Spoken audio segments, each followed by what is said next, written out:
Good evening, everyone. It's nice to see you all here, and I'm delighted to introduce tonight's speaker to you, Antonis Kalogeropoulos. Antonis is our current early career fellow, and we're delighted that he's joining us and look forward to seeing more of him in Athens in the BSA. He's currently a lecturer in communication and media at the University of Liverpool. Now, having written his doctorate on economic news and its impact on economic evaluations, he took up a postdoc at the Reuters Institute for the Study of Journalism at Oxford. And he's published widely, huge amount of material on social media and its impact on news reports, news consumption, misinformation. And we're going to hear from him tonight on a paper entitled Digital News Consumption in Greece. Antonis, you're very welcome and thank you for coming.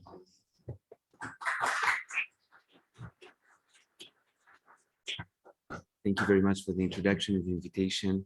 So my talk today is going to be about patterns of digital news consumption in Greece and their consequences.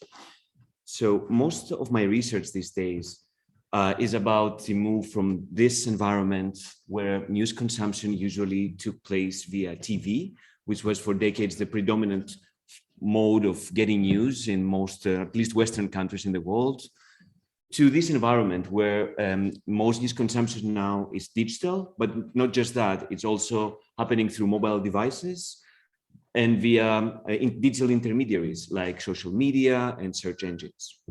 So a part of my research that looks at this transition looks at how this took place in Greece during the past 10 to 15 years. So this is what I'm going to talk to you about today. So I'm going to talk mostly about the audience, how the Greek audience changed their devices and what consequences did it have to our news diets and to our potentially political system and the level, the health of the public sphere in Greece. But I'm also going to talk a little bit about the news organizations in Greece and how the news organizations adapted in Greece to this new phenomenon compared to other news organizations in other countries in the world. So all the data that I'm going to show about the audience are coming from this data set. It's called the Digital News Report. It's part of a digital news. It's part of a project called the Digital News Project. It's run in Oxford every year since 2012. Greece is a part of this study since 2016. It's based on an annual survey of news consumption of online users that takes place now in 46 countries around the world, in 5 continents. It started as a small project in 5 countries, now it expanded. And it's based on a sample of 2,000 people in its country that have an internet connection. So it's representative of, for example, the Greek population that has an internet connection. It's about 75 to 80% in Greece at the moment. So we're not catching the audiences that primarily get their news via morning TV shows, for instance, and they don't have an internet connection, primarily older or more rural parts of Greece. It's mostly the 75 to 80% of Greeks that have an internet connection. So you can find all of the data points I will point to you today through these reports that are available at the website of the Reuters Institute. And in Greek, every year I publish a short fact sheet about trends in news consumption in Greece at the website of the think tank, the Aneusis. So I'm going to talk about these trends and how they played out in Greece by starting with one of the most key variables in how the digital transition manifested in Greece, which is trust in news. Every year we asked respondents across all countries the same question: do you trust most news most of the time? It's a standard way to ask ask about trusting news in journalism research. And Greece is usually one of the countries with the lowest shares of trusted news. About a fourth of Greeks say they trust news most of the time. It's 27% in 2022. It hasn't really fluctuated much since 2016 when we started that survey. But when I was looking at old studies in the Eurobarometer, from the 1980s and the 1990s, actually, Greece was always the last in the European Union of the 15 back then in trust in journalism and trust in the written press. So it's not a new phenomenon. Trust in news was always low in Greece, and trust in many political institutions and media was always lower in Greece than other countries. What's new here, though, in 2022, compared to when we started the survey in 2016 in Greece, is that Greece is not alone now in the bottom. Greece was by far the country in Europe with the lowest share of trust in news, and along with South Korea, the country in our sample with the lowest trust in news across the worldwide sample. And now we can see actually that countries with traditionally higher levels of trust in news, like the UK, France, and the United States, which has the lowest share of trust in news across our sample, have similar levels of trust in news with Greece. And since 2016, we'll know that they faced a huge political crisis, Brexit, the election of Donald Trump, the yellow vests in France, and this had an impact on how people view journalism as well. So Greece is not now an exception, let's say, in the European or Western context in terms of trust in news. Now, one might ask, why is Greece so low in trust in news? One of the key reasons behind this, according to the audience, is that they don't perceive news in Greece and journalists to be free from undue political and business influences. We ask this question every 5 years, let's say, every 5 years. It's whether you agree that the news media in your country are free from undue political and business influences. Only 7% of Greeks said that this is the case, with the lowest out of the 46 countries in our sample. But if you look at the other countries as well, Italy and Spain, Bulgaria, Hungary, it's not that far off from other Southern European or Balkan countries.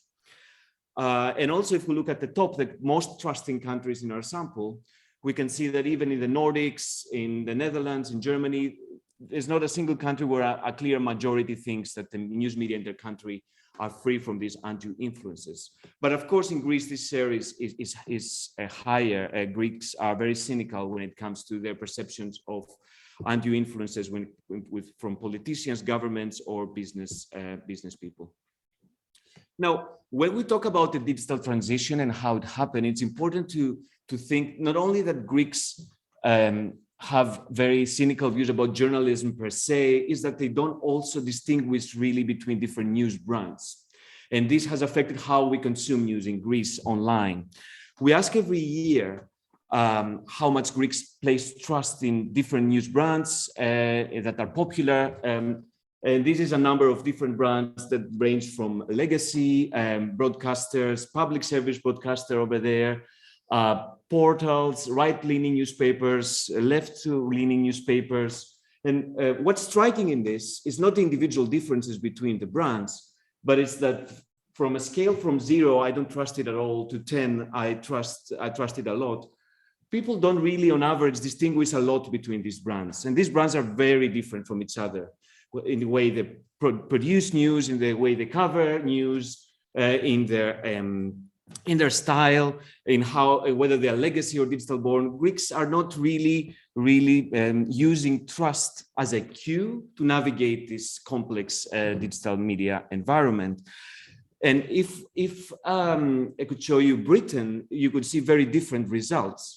So, for example, the BBC is on average ranked at around 7.5 by British users, and The Sun is ranked at around 2.5. That doesn't mean that Brits don't read The Sun or the Daily Mail or other tabloids, they surely do, but potentially they don't put as much trust on it on average as they do in other news sources that they trust more. So Greeks in this environment, they don't trust really a lot of news. And this is a striking example here. You know, Tovima is a legacy newspaper, and then Tromaktiko was a very popular, it still is a very popular blog with a lot of conspiracy theories that was very popular for a couple of years. And we can see the differences in the average trust that is placed by the audience, the online audience in Greece is not really different. So this digital media environment made everything look the same, at least for some Greek news consumers, or that Greeks didn't really want to differentiate between different types of brands anyway, even in the environment before the digital transition. Now, another thing that's striking about how we use news in Greece, it's the use of digital born news sources. So every year we ask for, again, a large number of news brands, whether you have used it in the past week in every country. It's about 30 brands we ask for. And in most countries, at least in the Western context, the top brands are the brands that people used to trust and consume even before the digital transition. So, for example, in the UK, 9 out of the top 10 websites are legacy brands like the BBC, Sky News, Daily Mail, The Guardian.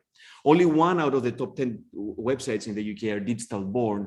It's the Huffington Post, and it's also the last one in our top 10 ranking. Again, in France, only 1 brand is in their top 10 of online news brands is digital born. 2 in Spain, 0 in Denmark. But in Greece, it's 7. 7 out of the top 10 news brands in Greece were born in the age of the internet. They're not newspaper websites of newspapers, of broadcasters, of radio stations. And that suggests that Greeks, when they found new devices, they also changed their sources of news, or that they don't really, some of them pay attention to different sources, as potentially we can infer from the previous slide, suggesting similar amounts of trust for very different brands. So there was a huge disruption in Greece, a huge change in the way we get information. Another way that Greece is a bit different is the use of social media for news. So around 7 out of 10 Greeks every year tell us they use social media to get the news. The Greeks online, of course, if you exclude Greeks that don't have an internet connection. So that result on its own is not very striking for me, because myself, I use a lot of social media to get news, and most of the people I know around me, especially Greeks, do that too. We discuss news, we share news, comment on news. But if we compare that to other countries, we can see that in the UK and in Germany, for instance, the share is about half of what it is in Greece. So these people have internet connection. Some of them have social media accounts, but they don't use it to get news or comment on news or share news with others. So this is another thing that Greece it has the highest share in Europe. It's in par with shares in Turkey, Latin America, Southeast Asia. So that's another way that the digital media environment in Greece has been disrupted in ways that it hasn't really necessarily in other countries in the West, but we can see that changing a bit too. I'll talk about it in a minute. Now, one might ask, how does this fact change how we get news, information, or news diets, potential consequences on democracy? These are very questions that are very complex and hard to respond to really summarize in a couple of slides. I'll just use some of the findings that we've done at the team at the Reuters Institute and beyond with others to summarize some of the consequences we have documented. So we know that getting news via social media is a different kind of news experience rather than going directly to the websites or the apps of news organizations. Actively seeking news is a different kind of experience than, let's say, incidentally seeing news on social media feeds. We know that social media news users, those who tell us they use it for news, the 70% of Greeks or 38% of Brits, on average, they use more online news sources than those who don't. And that's, if you think about it, it kind of makes sense, because in the old media environment, you wouldn't actively look for news for more than 1, 2, maybe 3 news organizations per week. You wouldn't buy, maybe the average person wouldn't buy 3, 4 different newspapers. They wouldn't watch news from many broadcasters on a given week. But on social media, you might be exposed to news from your contacts, news from people that have shared from news organizations that you wouldn't necessarily look out yourself. So people are more exposed to more news sources, but also more diverse news sources, kind of breaking the whole filter bubble myth that the social media put us in, supposedly. Our studies, but also many other studies as well, have shown that social media news users are actually exposed to more news sources that have a bias, let's say, that goes against their own personal predispositions. But also that comes with a caveat. People are also exposed to more polarized news sources when they're exposed to a lot of news on social media, news sources that are quite leaning to the far left or the far right in different countries. And this can be seen also when you're looking at the average numbers number of news sources that Greeks use on online in a given week, we have the highest share of news sources used per week, other than Kenya in the country in sample of 46. On average, the average Greek in our sample uses 5.6 news sources per week, and that's only the news sources they remember, because social media attribution of brand is quite difficult, as I will talk about in a second. In the UK, the average news consumer online uses about 2 sources, the median one. It's usually the BBC plus one newspaper, Guardian or the Daily Mail, depending on whether people are left or right-leaning. That's not, of course, always the case, but it's usually the case for British online news users. So yes, social media may help Greeks be exposed to more news sources and potentially more diverse news sources. But there are also problems with the reliance on social media for news, of course. We've seen with tracking studies that were followed by surveys that people, when are consuming news via social media, and when we survey them a few days later, after we have seen via passive tracking methods what they have been doing online, so we can see that they don't really remember where they got the news from. They told us, yes, I remember clicking on that story, but I don't remember who published that story. And that can have many consequences for the diffusion of misinformation, but also for the health of news organizations themselves that want to build a sustainable model with loyal audiences. It's not easy when people don't distinguish between the brands when it comes to trust, or even don't even pay attention to what are they clicking on. Another consequence that is repeatedly seen on studies, study after study in different contexts and in different countries, is that when people are exposed to similar news stories by going there directly or by going there via social media, there are differences in how much they learn about different news stories. So learning on social media is not happening at the same pace we're learning from news consumed directly. Scholars have been trying to identify why is this the case, if it's similar news stories or the same news story, the same news organization. And one explanation that was recently proposed is that there is a lot of information overload in the environment of social media. So think of browsing through Facebook, not really looking for news, being among a lot of entertainment content, videos, notification, messages, and suddenly looking at a story you might be interested in clicking on. Then that session of you clicking on that story through your phone might be more rushed, might not produce the same learning effects compared to actively seeking news, even from the same news organization itself. So there are definitely negative consequences to over-reliance on social media. Now, a few years ago, in 2017, we asked a question about trust in social media and trust in traditional news organizations, because that was when, right after Trump's election, we were thinking, where do people go to find out whether a story is true, to find out whether an event or a story is true or is accurate or not? Do they trust the news media, yes or no? Do they trust social media, the information they find on social media, yes or no?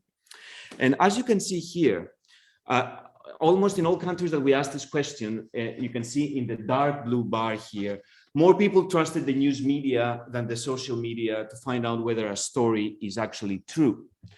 It was only in Greece, in the small sample of subset of countries we asked this question at, that more people trusted social media to find out whether an event happened and a story is accurate rather than the news media.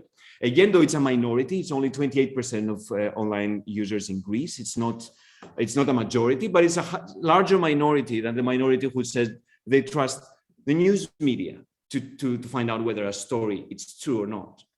So we wanted to dig deeper in that, and we asked an open-ended question. And we had hundreds of responses that we coded with colleagues Labrini Rori and Dimitra Dimitrakopoulou.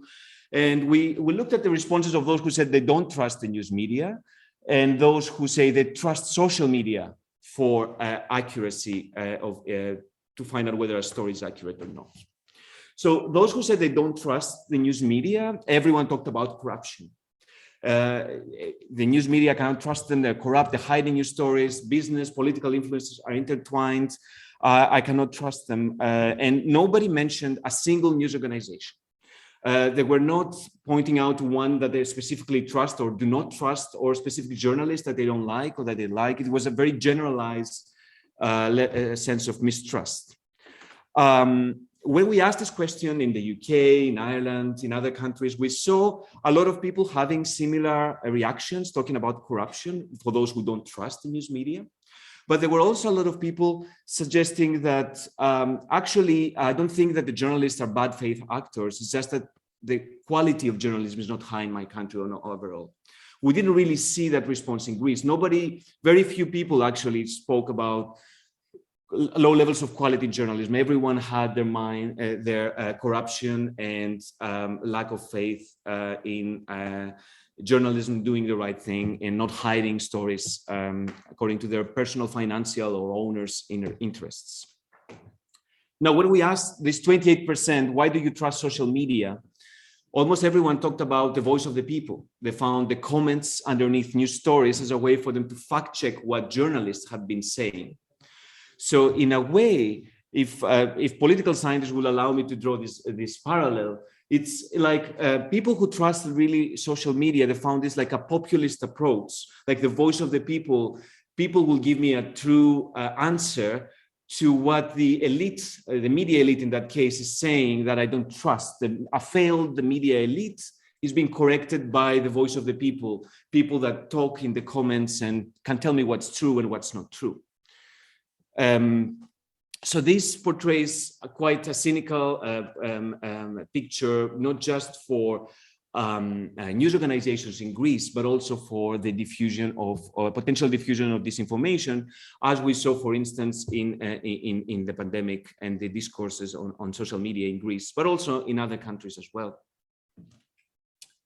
Now, when we talk about social media, it's important to look at participation on social media, what I was just talking about, commenting, sharing. This is not just people sharing their conspiracy theories on social media. It's also a way for people to connect, talk about different issues they care about, flag what they don't see right in the way politicians or news organizations talk about on these networks. But what we see in Greece, but also in many other countries, is that the levels of participation on social media with news is dropping. So this is in Greece, but it's very similar across many other countries of our sample.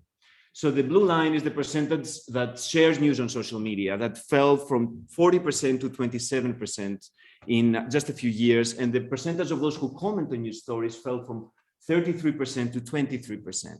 And this is what a lot of social media scholars call context collapse. Like back in the day, you may have 200-300 friends on Facebook that they were like-minded, but suddenly you accumulated a lot of friends from different contexts in your life, like your boss, your old classmates, your racist uncle, maybe, people you don't want to discuss your politics in front of them. And then a lot of people, especially young ones, move to more private circles, like groups on WhatsApp, on Facebook Messenger, private groups on Facebook, not open feeds like the one we're talking about here on Facebook.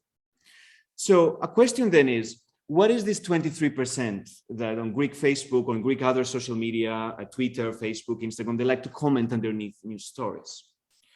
Our analysis of their profile in our survey suggests that they're not really representative of the online population in Greece at all. They're very high skewed towards old age. Young people have very, very low percentages of sharing or commenting on news stories on social media. They're politically motivated, they're very, very politically interested, and they lean towards very left or very right-wing political ideology, mostly left in Greece, but also a bit on the right. And they have lower levels of education compared to the average. So, on the one hand, of course, it's good that people express themselves on these platforms, that they use these affordances offered by these platforms.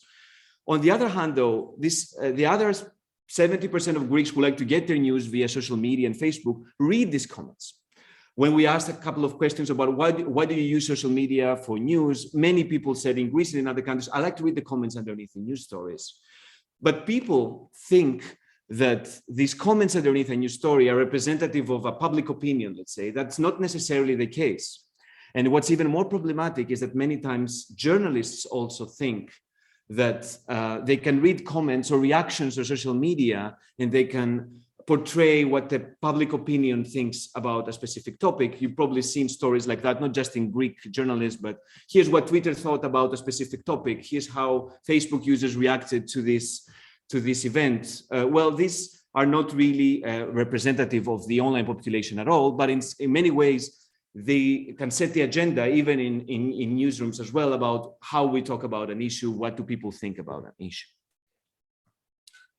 So when closing the section where I talk about the audience in Greece, I want to talk about a survey a study by colleagues Hambrecht, Esser, and Van Els that kind of encapsulates one of the most problematic way that the digital transition of news happened in Greece. These scholars wanted to make a scale, an index basically, to identify which Western countries are more resilient or more vulnerable to online disinformation attempts by foreign actors, governments, foreign governments, local governments, politicians. So their argument was that in countries with low levels of political polarization, people are more resilient towards online disinformation. The same with countries with high levels of trust in news, a strong public service broadcaster that people trust and use often.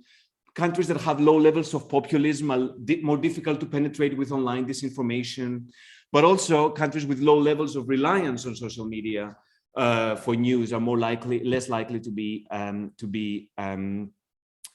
vulnerable to online disinformation. And they used a lot of data to create this index, a lot of data from our survey as well. And they found that Greece is, Greece is the second after the United States less resilient country in their sample of Western countries in terms of its resilience to online disinformation. And finally, the study was published a few weeks before the Capitol attacks in the United States, kind of suggesting how vulnerable the United States was from disinformation attempts from domestic actors at that time. Greece has high levels of populism according to many studies, low levels of media trust, a weak public service broadcaster that's not used by large shares of the population or trusted more than other news organizations, high levels of polarizations, high reliance on social media for news, among others. So there is a problem in Greece with online disinformation, but Greece is not potentially the only, it's not the only country that there are problems. You can see that Spain and Italy are also close to have negative scores. They're also considered quite vulnerable in online disinformation. I want to also talk a little bit in the end about the news media industry in Greece. So the digital transition, when it first happened, news users didn't really need an intermediary between them and news organizations. If you really liked reading your newspaper, Καθημερινή, for instance, you can just visit at their website. But during the past 10, 15 years, news consumption has been predominantly intermediated. So there are platforms like Google search engine or Facebook or YouTube standing in between news organizations and the audience, something that didn't happen in the early days of the internet or in the analog age before that. And at first, many news organizations around the world saw this as a great opportunity. They said, now it's a great way for me to showcase my content, expand my audience, have potentially more subscribers, gain more clicks. But recently, we see from a lot of studies published based on interviews with social media managers, editors-in-chief, digital media managers in large conglomerates in Germany, in the US, in the UK. Publishers have started reconsidering their reliance on social media platforms, but also on Google search. And they think that, yes, we need to coexist, but also we can be critical about them. We can change our strategies. We don't need to put all of our content there. We don't need to adapt the way we do journalism to be attractive to a social media algorithm. In 2017, for instance, Mark Zuckerberg deprioritized news on Facebook's algorithm, at least for a few months because following the aftermath of the 2016 presidential election and the Congress hearings and a lot of criticism he faced about how Facebook treated misinformation at the time. So a lot of publishers lost a lot of audience at the time. So that was a point when they started reconsidering and said, do we really want to be reliant on a company in San Francisco about more of our audience? We're a legacy news brand. We want to have our own audiences, our loyal audience.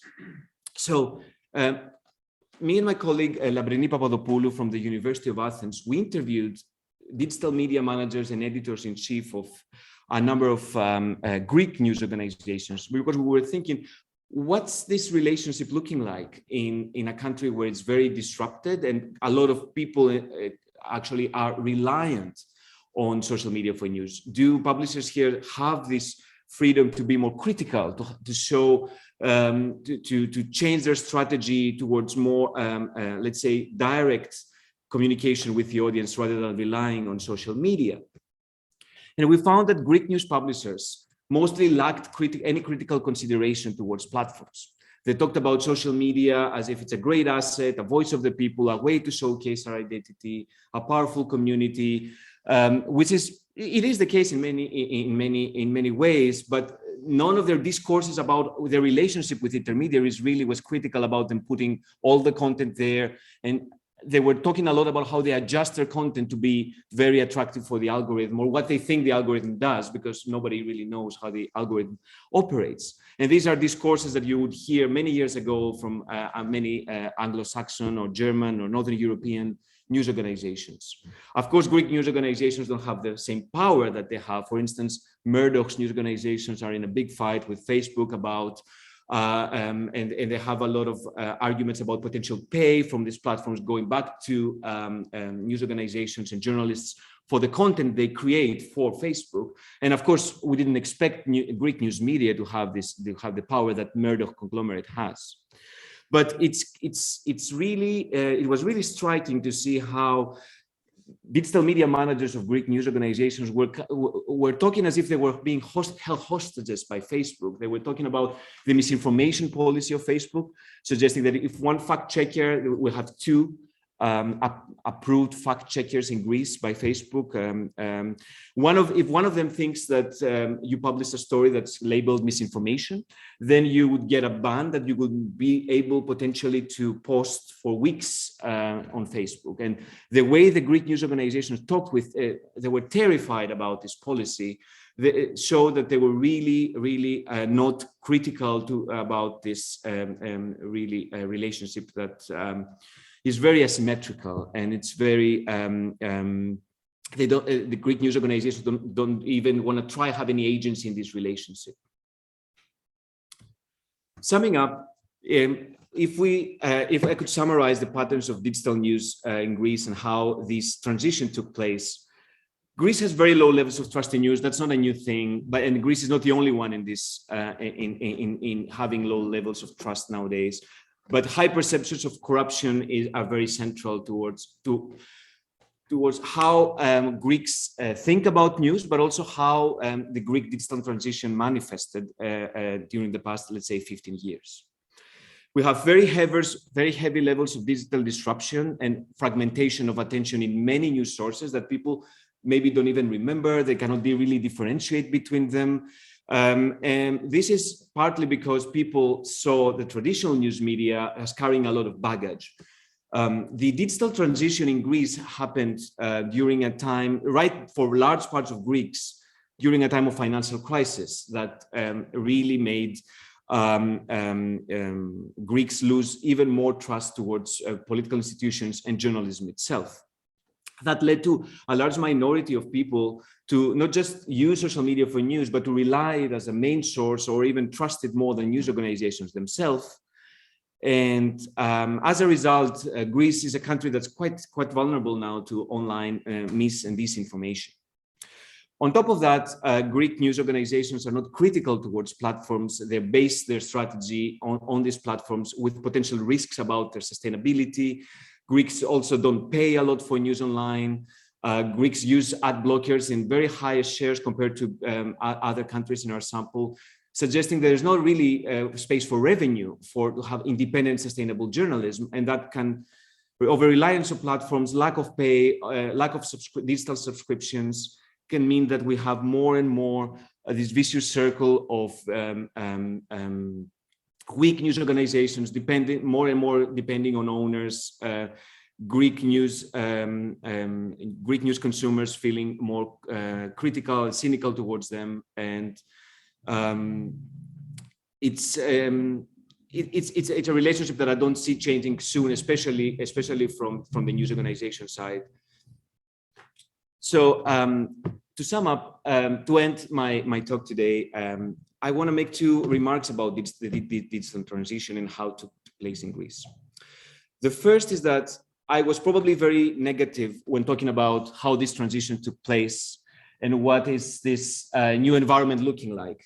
However, given that there are a lot of challenges in this environment, and of course, what I sum up now really portrays a picture with a lot of challenges, I'm not really nostalgic of that environment at all. I don't think that this was a great environment or even a better environment, and I will move now to a terrible environment. There are many challenges in that environment too, and the way that the traditional news media environment, where some old, arrogant editors-in-chief basically chose and dictated the agenda for the whole public sphere, wasn't really working, and that was partially one of the ways that the digital transition in Greece took place that way. It's indicative that I was thinking whether Me Too would have happened in Greece if we relied on traditional news organizations, if let's say the Me Too movement started in the US like 20 years ago, would traditional news organizations in Greece follow? I don't think that would be the case. I was thinking of the athlete in Greece, Sofia Bekatorou, who started the Me Too movement a couple of years ago in Greece by talking about her experience. She first gave an interview to a magazine talking about her experience. It wasn't even in the cover of that magazine. It wasn't picked up by any news organization at all. And she had to give a talk, a large public talk that was picked up by a lot of social media users. And then it really was the start of a Me Too movement that empowered many women in Greece. And I was thinking of that as an example of how potentially some of the ways that the traditional news media landscape in Greece has really failed the news audiences, and that led to potentially problematic ways that the digital media environment has manifested. And a last remark that I want to make is about Greek exceptionalism. I'm not a huge proponent of looking Greece as a very, very different country from other, let's say, European countries, either in a positive or a negative light. But it's true that for the first few years of the study, I was looking at the results and I was thinking the data really show a story of Greek exceptionalism here. But as many other countries in the north of Europe, in the West, in the US itself, faced huge political crisis, I realized that potentially it wasn't that Greece is a very, very different country than them. It's just that the digital transition in Greece coincided with a huge societal, economical, political crisis that started. And the digital media environment was developed in a way that it wasn't at first developed in the same way in the US, let's say in France, but it kind of, unfortunately, evolving in similar ways in many of our variables in terms of trusting news, discourses about traditional news media, about misinformation on social media in many other countries as well. Thank you very much for your time.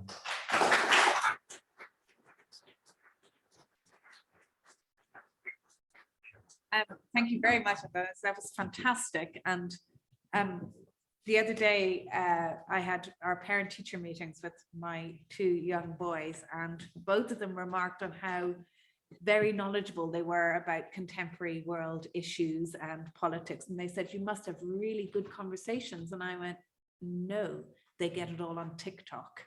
And it's true. They're absolutely obsessed with getting news on TikTok. But I mean, the problem is that it's great that they're accessing it, but then, you know, they do talk about men with 72 heads and things like that. And there is align. But thank you very much for that fascinating and very rich talk. And the comparisons of countries are fascinating too, and how Northern European countries compare with some of the other ones. And the comparison between Greece and Taiwan, I think, was one of them that was very low in terms of trust. South Korea.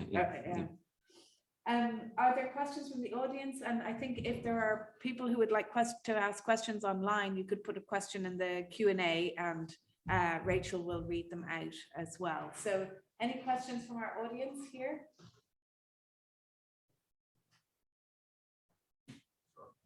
Thank you very much. You're surely familiar with Politico ranking that put Greece at a very low level of political freedom, media freedom. And then just last week, he was at the LSE at the Atlantic Observatory, and he refuted that and said it's rubbish. Greece was below Chad. How does that even make sense? Their methodology was obviously off. And he made some very good points that indeed there's robust conversation. Just look at the nightly news when you have 6 talking heads all at once. So what is the problem with press freedom in Greece, if there is a problem? I think there is a problem. I'm not sure whether the problem is different than 5, 10, or 20 years ago. I'm not saying there isn't. It isn't bigger, or that it is bigger. I'm not sure about that methodology of that study. I'm not criticizing it. It's just that I'm not sure about this methodology. And ranking countries is difficult in any way. Even in also our study, which we're just looking at averages between different countries. If we look at statistically significant differences, of course, they're not really, you really need to have a large number of differences to suggest that. Now, I don't think it's a myth, it's a problem. I don't know if Greece has lower levels of press freedom than Hungary, but I'm not an expert on looking at content and media owner relationships. But I think the fact that there are some newspapers criticizing the government is not necessarily a good indication of press freedom.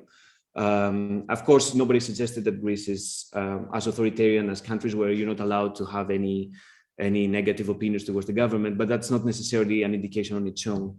On that particular study by Reporters Without Borders, though, I don't think I have the knowledge to comment on their methodology that well. So what are the restrictions? So you acknowledge there's a problem, but what is the government allegedly or actually doing? I think it's partly what our respondents are saying, but also what that report says as well, that the owners of many large news organizations are in one way or the other setting the agenda for journalists. I think that's not, I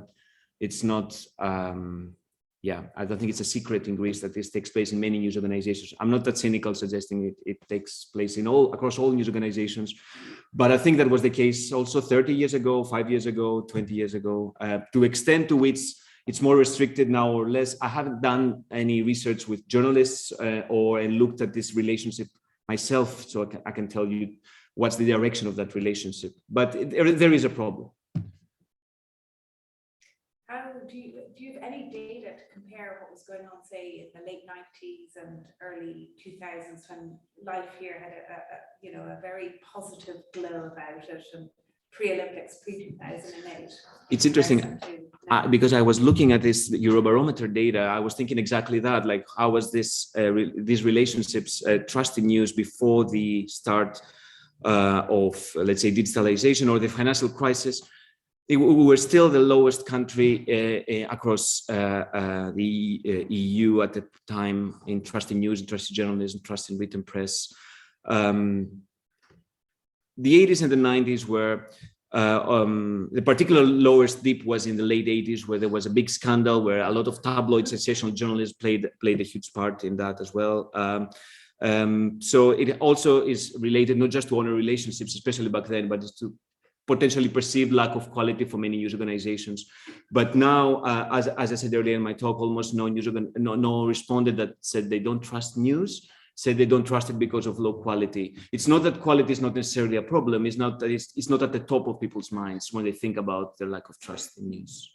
Rachel has an online, or do you have a Rachel question or an online question? Is there an irony here that Greeks' belief that legacy media is unreliable has resulted in their greater vulnerability to disinformation? Well, yes. Yeah, absolutely. A lot of our respondents think that the real disinformation comes from traditional news organizations. So it's hard to convince them to go back to traditional news when compared to Facebook comments, let's say, when they think that this is really disinformation. It's similar relationship to what we see in other studies that run in the United States, where both Democrats and Republicans think that there is a huge problem with disinformation. It's just that the Republicans feel that the traditional news media in the US are the source of disinformation. So.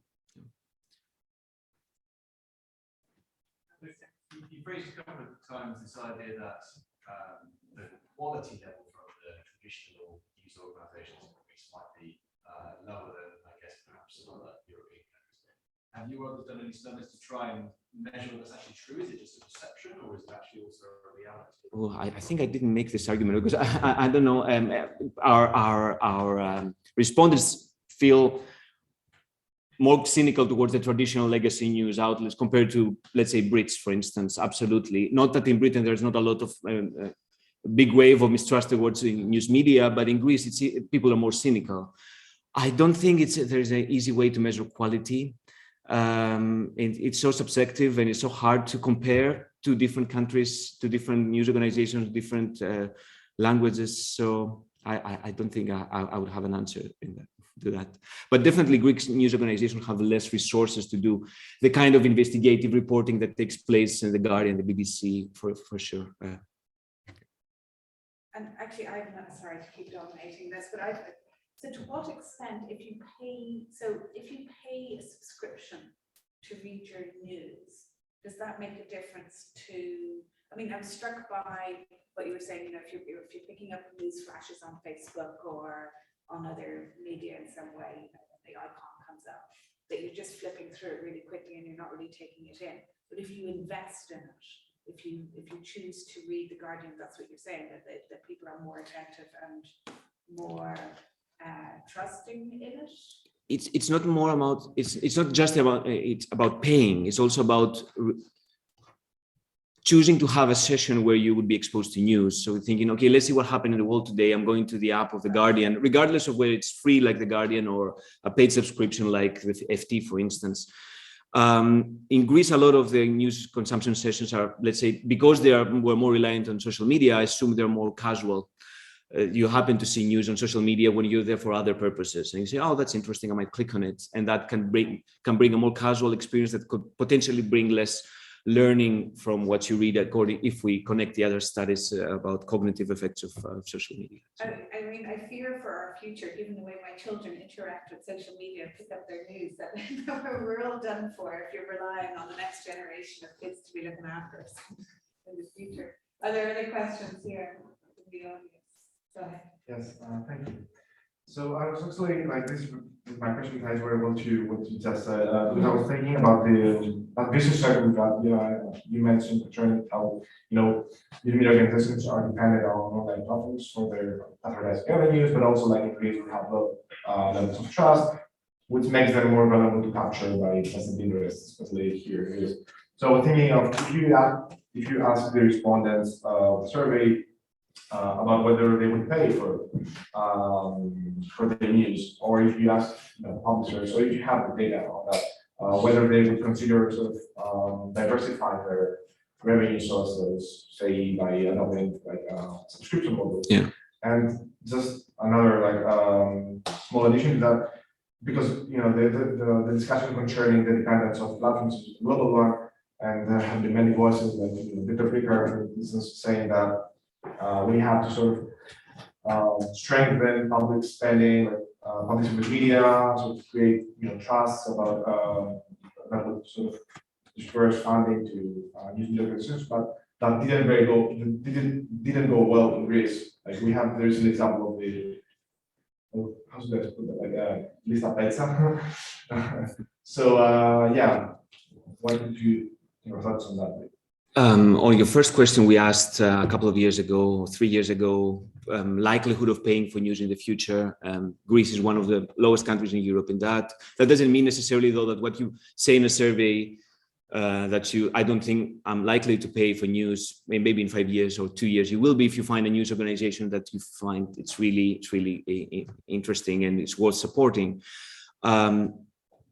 Yeah, subscription models in Greece for large news organizations, they're not really catching up to Northern European standards. But also when you look at newspaper circulation in Greece versus Nordic countries in the 70s, in the 80s, in the 90s, were always lower. We were always a country that didn't buy so many newspapers compared to other Northern European countries. So it kind of follows a tradition, plus the financial crisis and the perceptions of journalists that resulted from that. I don't think it would work for many large news organizations easily, but we see that it works for some smaller, more niche news organizations like Inside Story, for instance, that was quite successful in that small niche market. On your second question, I'm not against public funding at all, and the COVID was a great opportunity to give money to news organizations, as many other countries did, because people couldn't, the ad revenue shrinked, print news organizations collapsed, people didn't go out to buy anything, buy newspapers or magazines. However, of course, it has to be done in a transparent way with criteria that are published, and we know the problem with that list, but also with many previous governments, they don't really publish the criteria under which they fund news organizations, and that can only make the perceptions of corruption larger among the public. But I don't think it's a problem, government funding per se towards traditional news media in free countries like Greece. Are there other questions from the audience? Go ahead. Just a thought before, I think your response was a fascinating response to the previous question about press freedom. I think when we talk about press freedom, we treat it as an umbrella term, which usually the connotation is like an authoritarian regime that restricts freedom, whereas what you said is actually that owners have maybe disproportionate amount of influence. Like in everything else in Greece, probably they're much more personalized businesses and family businesses and owner-centric. And it's interesting because that's from the perspective of journalists, maybe trying to do their job. So you're talking about editorial processes there, which is an interesting question. I don't know to what extent the public or the audience are aware of those restrictions. And some of these surveys that we look when we get these rankings are based on people's perceptions of freedom, right? So that's also, if you genuinely think that everything is like going wrong in your country, whatever, that's going to affect it. But I think the point you're making about editorial process is really important, and we don't really discuss this enough in this country about editorial processes. The other thing I was going to say is briefly about really fascinating finding about who's commenting, and it's like older people, generally, and so on. And it's interesting to look at sort of the political culture of Greece and patterns of engagement in younger people. Spending some, half of my, or maybe a little bit less of my audience over like friends on Facebook are British, and I don't see as many news stories or political posts, mostly a lot more like around our everyday life, whereas in Greece it's very, very political and very news oriented.